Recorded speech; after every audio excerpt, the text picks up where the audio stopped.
spokesperson Kristinn Hrafnsson. Kristinn, thanks for being with us this morning. Explain for folks who might not quite understand it. Why did you want to put these documents out there? Why did you think it was necessary for the world to, I guess, see how the sausage is made diplomatically? Well, this is we are a media organization, and it is very much a journalistic decision. People have the right to know what their governments are up to. But I have to correct you, though. We have not put out any, published only 250,000 documents. Only a few hundred are out there yet. We will release them in batches in the next coming weeks. All right, so you will be putting them out there eventually. You say that the public has a right to know. I mean, there are a lot of things that go on militarily, in the intelligence community, in the diplomatic community as well, that maybe would be intriguing to know about, but for reasons of national security, they have been kept under wraps. And there are people today who are suggesting that what Wikileaks is doing is actually threatening national security. What do you say to those charges? Well, I think that's a bit far-fetched, and it is important to keep in mind that these cables are not in the top secret classification. Even, I mean, almost half of them are unclassified. So there is very little there that could cause imminent threat to national security.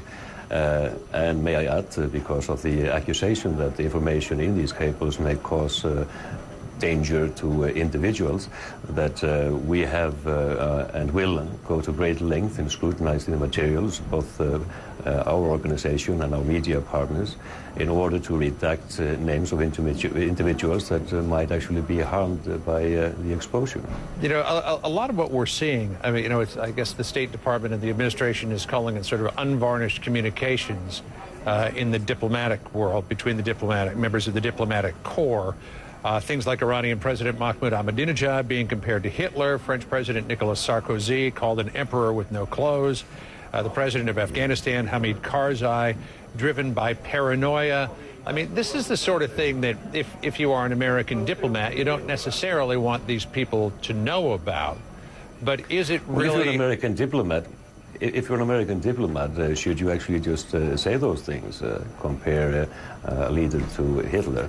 There are other revelations. There are of big interest in the general public. May I point out, for example, the cable instructing the State Department diplomats to conduct spying at the United Nations and even collect the biometric information. That certainly would be outside the scope of normal diplomatic activity to collect DNA samples from the members of the United Nations Security Council, and I think it might even be a breach of international conventions. And that is something we should point out, that the State Department is denying. They're saying that it never happened. Just back to, again, what the impact of this would be, Kristinn.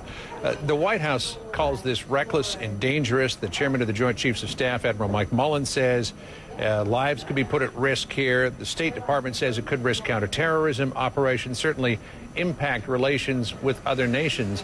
I guess they're saying you're playing a dangerous game here. Well, these are comments that were statements before actually we started releasing the materials, and this is nothing new to us. We had similar strong statements when we were releasing the Iraq war logs and the Afghan war diary. Later on, even top officials on the Pentagon had to admit that there had been no dangers caused. When the Iraq war log was released, prior to the release, the Pentagon was saying that we were putting the lives of 300 individuals into danger. Yeah. In fact, when we released the material, we had redacted all names, so there was no danger there. No, this is being ratcheted up by American politicians. Republican Congressman Peter King says that he wants WikiLeaks prosecuted for espionage, and he's also pushing the Secretary of State to declare WikiLeaks a foreign terrorist organization. And I'm wondering what your response to that is. Well, I think this is a very serious thing to say from lawmakers, and I hope that is not the sentiment in Washington in general. All right, Kristinn Hrafnsson from WikiLeaks, thanks for joining us this morning.